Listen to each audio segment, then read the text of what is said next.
دعوت فکر ہے. آپ یہ کہتے ہیں کہ پیسفل کو ایگزسٹنس ہونی چاہیے، یعنی آپ یہ کہتے ہیں، آپ یہ تقاضا کرتے ہیں کہ ہم کسی کو بھی برا نہ کہیں، بس چلے تو شیطان کو بھی برا نہ کہیں،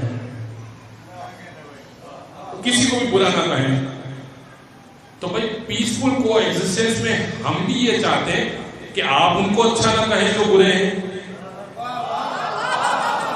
جب آپ یہ چاہتے ہیں کہ ان کو برا نہ کہا جائے تو ہم بھی یہ چاہتے ہیں کہ آپ ان کو اچھا نہ کہیں.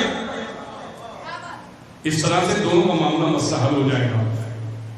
آپ فضائل پڑھیں گے تو ہم بتائیں گے کہ کیا معاملات تھے اور کیا مسائل تھے، لیکن بہرحال اس انداز سے نہیں بتائیں گے کہ آپ کی دل آزادی ہو، اس انداز سے کبھی نہیں بتائیں گے. لیکن یہ ضرور بتائیں گے قرآن و سنت کی روشنی میں کہ سورہ منافقون اترا تھا.